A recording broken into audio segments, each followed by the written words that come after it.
Karl Marx nació en Treveris en 1818. Proveniente de la izquierda hegeliana, planteó la unión de teoría y práctica para transformar el mundo. Expuso que la naturaleza de los individuos depende de las condiciones materiales.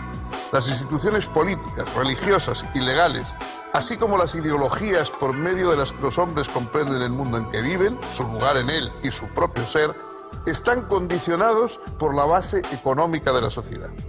Por eso el hombre solo podrá realizarse plenamente en una sociedad verdaderamente racional y libre.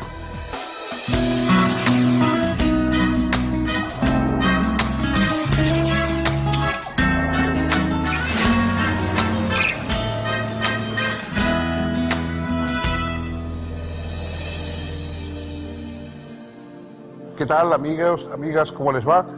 Bienvenidos. Vamos a iniciar otra excursión por el orbe del pensamiento filosófico. Hoy vamos a hablar de un pensador que tuvo una suerte que rara vez suelen tener los filósofos. No solamente fue leído por unos cuantos, no solamente tuvo unos discípulos, no solamente tuvo una influencia en círculos académicos, sino que fue el promotor y el iniciador de un enorme movimiento de masas que trastocó la historia de grandes países europeos y que hoy todavía sigue siendo muy influyente en nuestro mundo.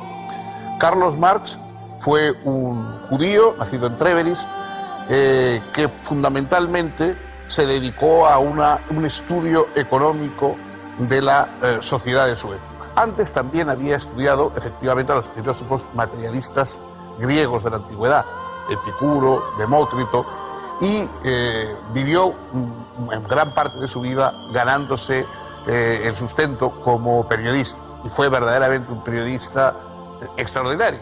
Tiene su fuerza, su ironía, su sentido despiadado del realismo cuando hace crónicas del mundo, es verdaderamente atractivo. Más allá de sus otras doctrinas, si uno lee libros como el 18 Brumario de Luis Bonaparte o otras crónicas de la actualidad de su época, siente toda la fuerza de un periodista de investigación, como se diría hoy, verdaderamente notable.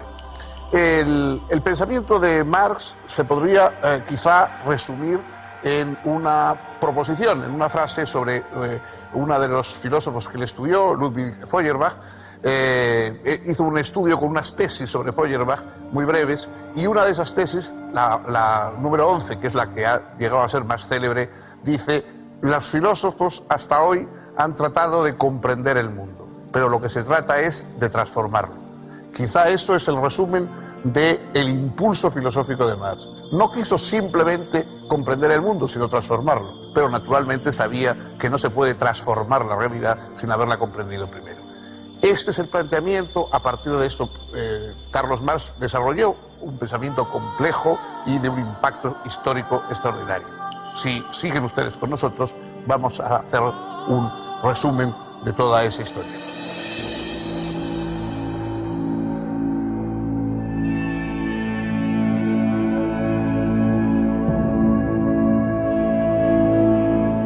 El padre de Karl Marx era un próspero abogado judío de ideas liberales. Cuando Prusia se anexó la zona de Renania, puso en vigencia la reglamentación que prohibía a los judíos, entre otras cosas, trabajar en la administración de justicia. Por lo tanto, para poder continuar ejerciendo como hombre de leyes, en 1824 se convirtió al evangelismo e hizo bautizar a su esposa e hijos. Hasta 1835, el joven Karl cursó sus estudios en el Liceo Friedrich Wilhelm en Treveris y luego estudió Derecho en las universidades de Bonn y Berlín. Como era un muchacho muy inquieto y brillante, estudió también filosofía, historia del arte y literatura. En 1841 obtuvo el título de doctor en filosofía en la Universidad de Jena, con una tesis sobre filosofía griega antigua, diferencia de la filosofía de la naturaleza en Demócrito y Epicuro. Sin embargo, decidió no seguir la carrera académica y docente, sino dedicarse al periodismo. Publicó así, en 1842, algunos artículos en diversos medios de la izquierda hegeliana, y pronto llegó a dirigir, en Colonia, un periódico liberal financiado por industriales renanos. Conoció por esa época a quien sería de ahí en más su mejor amigo y su más incondicional colaborador, Friedrich Engels. Al año siguiente, contrajo matrimonio con una amiga de la infancia, Jenny von Westphalen. En esos años, además, redactó varios ensayos entre los que cabe señalar el titulado Sobre la cuestión judía y concluyó su trabajo Crítica de la filosofía del Estado de Hegel. Para Marx, el Estado no era, como parecía ser para Hegel, la realización racional de la libertad, sino la institucionalización de la explotación de toda una clase, la de los trabajadores asalariados, que quedaba marginada de la plena humanización. La contradicción entre capitalistas y proletarios exigía su superación dialéctica. Hegel no veía esto, según Marx, y así su filosofía terminaba legitimando el statu quo. Sin embargo, no se trataba de rechazar a Hegel, sino de hacerle asentar firmemente sus pies en la materialidad de lo real, utilizando precisamente el principal descubrimiento hegeliano, la dialéctica. Solo que en virtud de este giro, no se estaba ya ante una dialéctica idealista, sino ante una dialéctica materialista.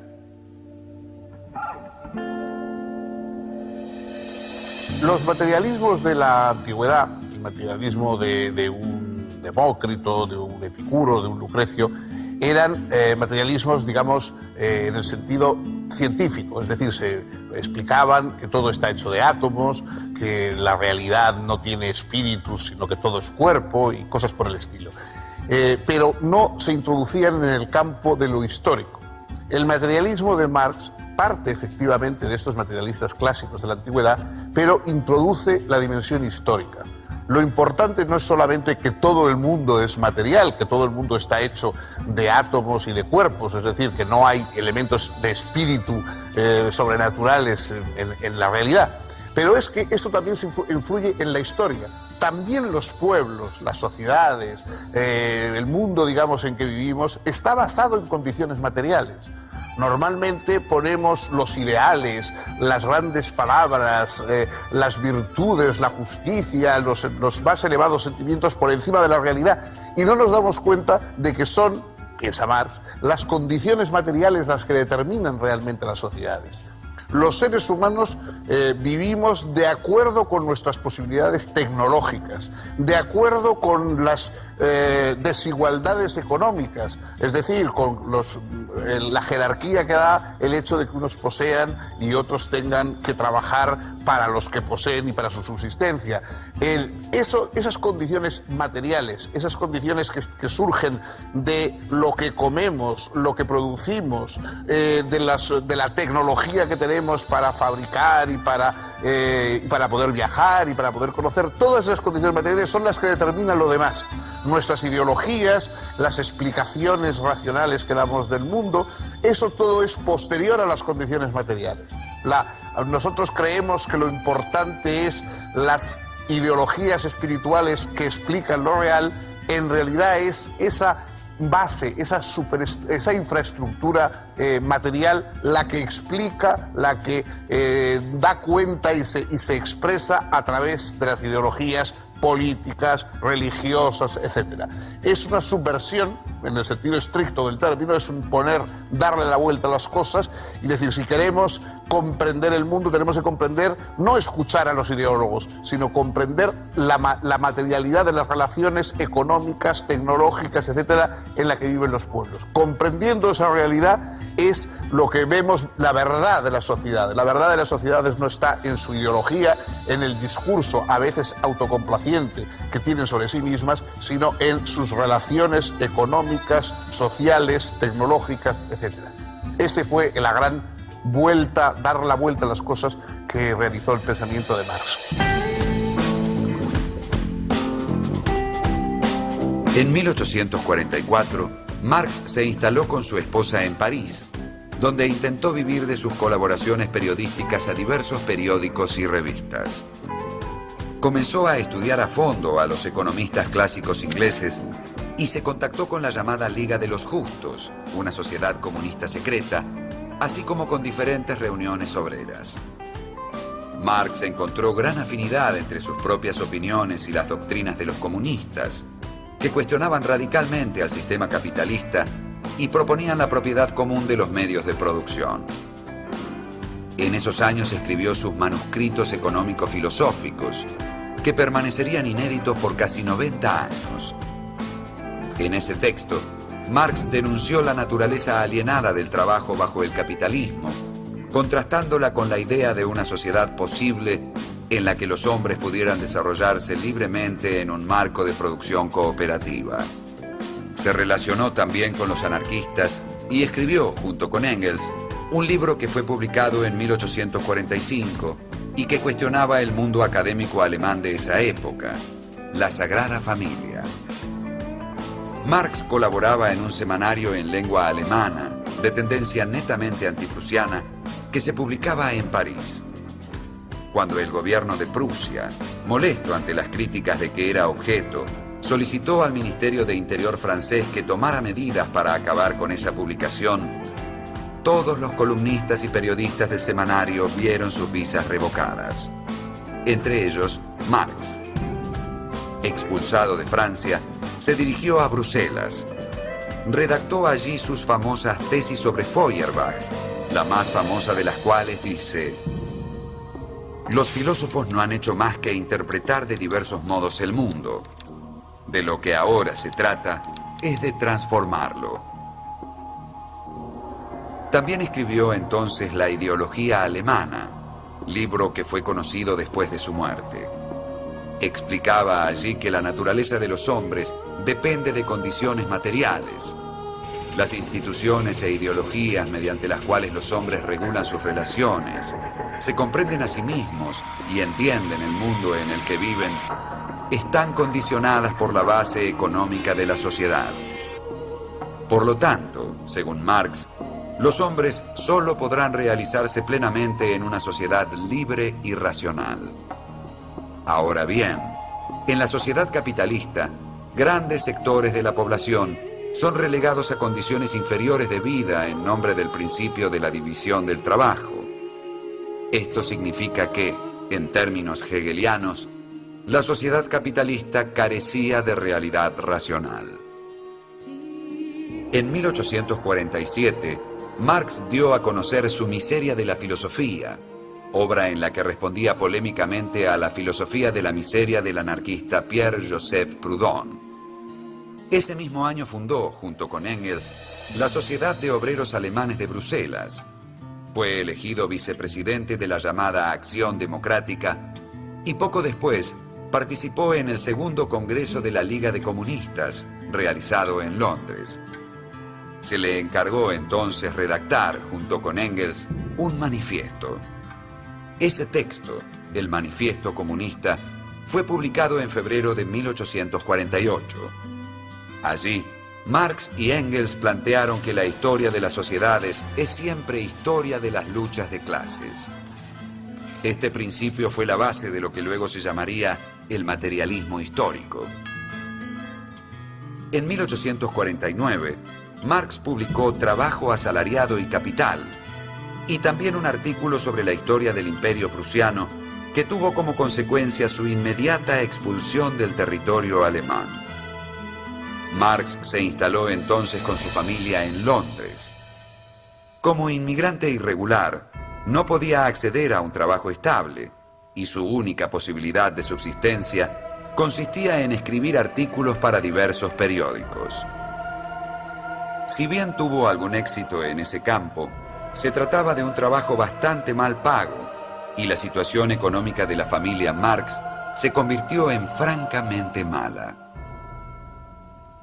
3 de sus hijos fallecieron en esos años y la salud de su esposa y la suya propia se deterioraron irreversiblemente. En realidad, solo pudo sobrevivir gracias a las ocasionales ayudas económicas del buen Engels. Sin embargo, Marx no dejó de estudiar y producir.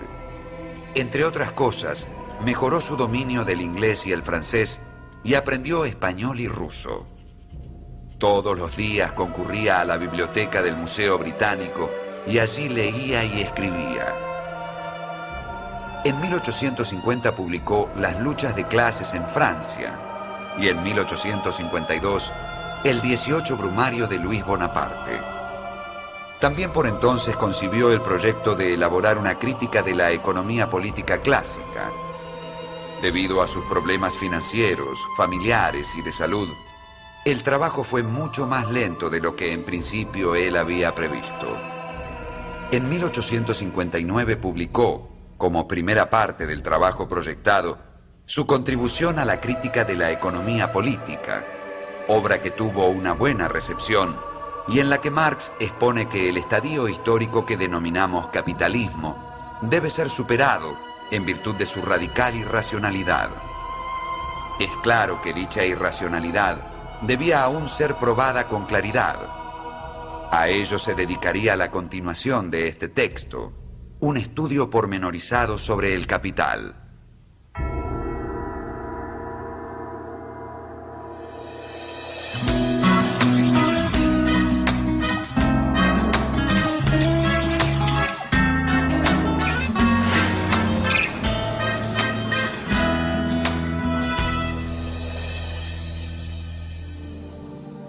La fuerza de la obra de Marx se centra en un tema económico esencial. Es decir, Marx piensa que los seres humanos que estamos obligados a trabajar para reproducir nuestras sociedades, para obtener los alimentos, el cobijo, la protección que necesitamos y, en fin, para desarrollar nuestra vida en común, los seres humanos, estamos alienados en el sentido de que la mayoría de nosotros no somos verdaderamente dueños de lo que hacemos y de nuestro trabajo. ¿Por qué? Porque hay una distribución socialmente injusta. Hay un mundo de poseedores del capital, de la masa fundamental económica de una sociedad determinada, que facilitan y aportan el dinero para la producción, para la maquinaria, etcétera, en la que van a trabajar el resto de los miembros de la sociedad, y obtienen ese producto, pero además obtienen una parte excedente de lo que produce esos trabajadores, que en vez de ir a los propios trabajadores que lo han producido, va a los dueños de los medios de producción, de ese capital, de esa acumulación económica, que es la sustancia, la base de una economía burguesa desarrollada, etc. Es decir, que el dueño del capital obtiene naturalmente lo que ha invertido en el trabajo, en pagar y costear el trabajo de los demás, pero también una plusvalía, una cantidad excedente superior que le permite ir acumulando cada vez más, mientras que los trabajadores nunca llegan a ser dueños plenamente de lo que están haciendo, de lo que están construyendo, etcétera, etcétera. Bueno, esto es una teoría infinitamente mucho más compleja, mucho más rica, que escribió en su gran obra El Capital, y que ha dado lugar a un movimiento histórico.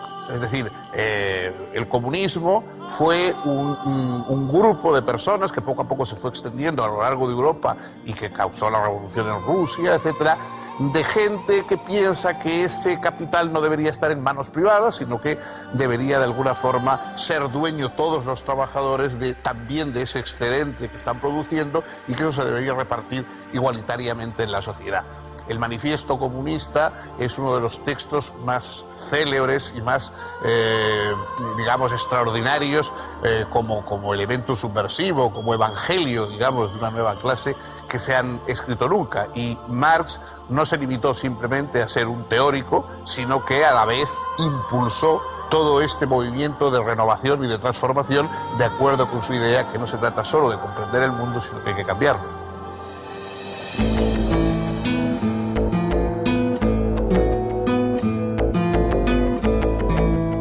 El estudio sobre el capital, proyectado por Marx como continuación de sus contribuciones a la crítica de la economía política publicadas en 1859, se fue demorando por diferentes motivos. Por un lado, Marx dedicó varios años a redactar un voluminoso estudio sobre las diferentes teorías de la plusvalía, o sea, de la ganancia capitalista. Por otro lado, En 1864 fue elegido para integrar el Consejo General de la Asociación Internacional de los Trabajadores, o como luego se la llamó, la Primera Internacional. Esta actividad le insumió enormes esfuerzos. De hecho, Marx fue el autor de casi todos los documentos elaborados por ese organismo. Se opuso allí a los anarquistas, sosteniendo la necesidad de que los obreros adoptasen formas efectivas de acción sin excluir la constitución de un partido político. Finalmente, en 1867, bajo el título de El Capital, Crítica de la Economía Política, libro primero, Marx publicó su demorado análisis del proceso de producción capitalista. El texto tuvo un éxito inmediato y arrollador, y pronto fue traducido a diferentes idiomas. Según Marx, la riqueza no es producida por el capital, sino por el trabajo humano. Lo que origina la ganancia capitalista no es otra cosa que la explotación de los obreros.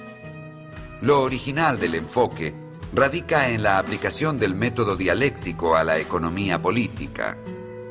Allí donde los economistas clásicos ven relaciones entre mercancías, Marx descubre relaciones sociales, es decir, relaciones entre personas.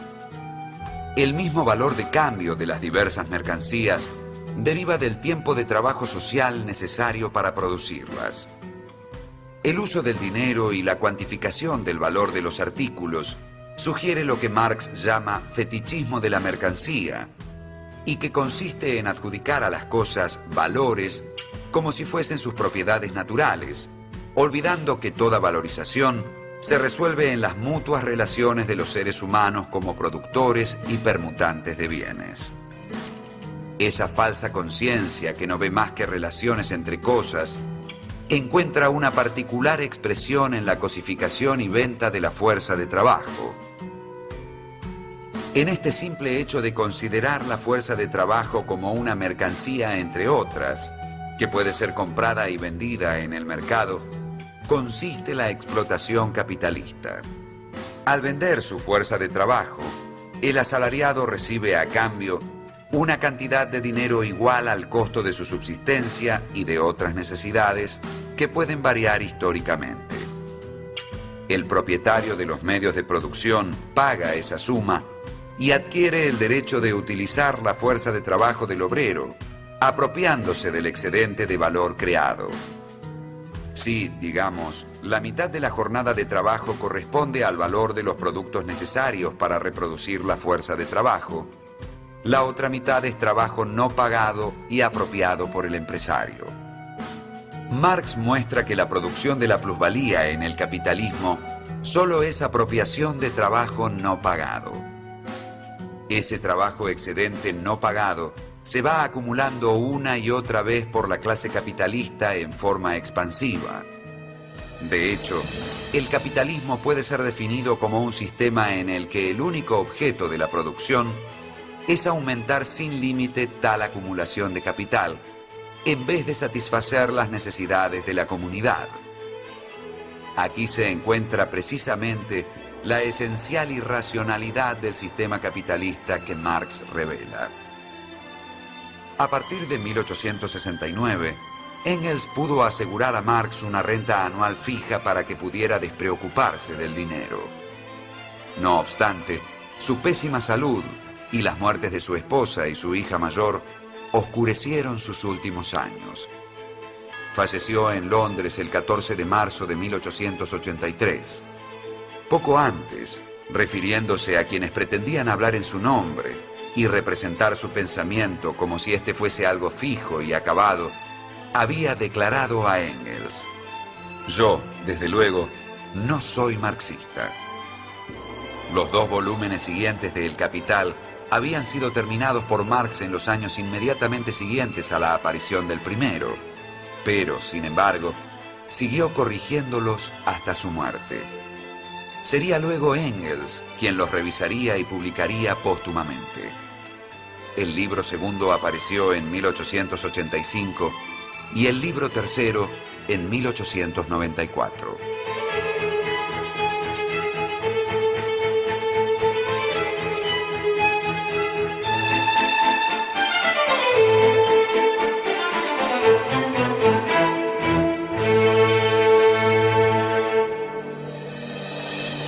Evidentemente no es un secreto el impacto que ha tenido la obra de Marx en la historia. El marxismo no es simplemente una filosofía, sino que es a la vez una fuerza social transformadora y a veces también una coartada pues para movimientos totalitarios, autocráticos, etcétera, que con un revestimiento ideológico proporcionado por Marx, pues lo que han descubierto o inventado es nuevas tiranías burocráticas sobre los pueblos. En cualquier caso, pocas personas, pocos individuos han tenido una influencia personal tan extraordinaria como Marx en la historia, por lo menos desde luego en la historia contemporánea, yo creo que ninguno.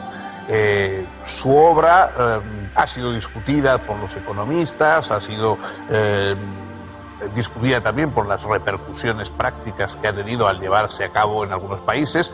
Ha habido, digamos, desajustes fundamentales. Marx estaba convencido de que la verdadera revolución solo podía darse en los países desarrollados, burgueses desarrollados, y él esperaba la revolución en Inglaterra o la esperaba en Alemania, y entonces fue en la atrasadísima Rusia, que era el país, digamos, en donde precisamente no existía burguesía, sino lo que existía era un campesinado y un movimiento, digamos, unos aristócratas gobernando a campesinos, y ahí fue precisamente donde surgió el movimiento revolucionario de acuerdo con más o menos con la doctrina marxista.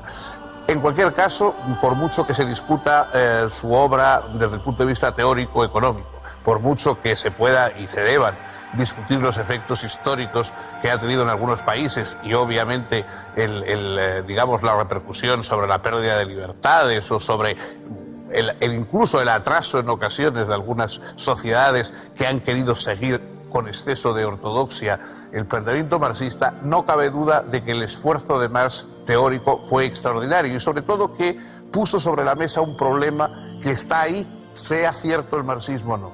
Son las condiciones materiales las que forman las sociedades. Hasta que no se transformen, mientras el mundo esté dividido entre poseedores y desposeídos, entre los que pueden aprovecharse de la necesidad ajena y los que no tienen más remedio que hacer lo que les manden si quieren sobrevivir, mientras haya ese planteamiento, que no es un planteamiento que viene de los cielos, sino que surge de la organización de la sociedad, no se puede decir que habrá auténtica libertad en los países. Ese reto, digamos, del pensamiento marxista, más allá de que sus soluciones sean mejores o peores, sigue vigente y sigue siendo un problema a resolver por nosotros, por las personas, los ciudadanos que vivimos en el mundo.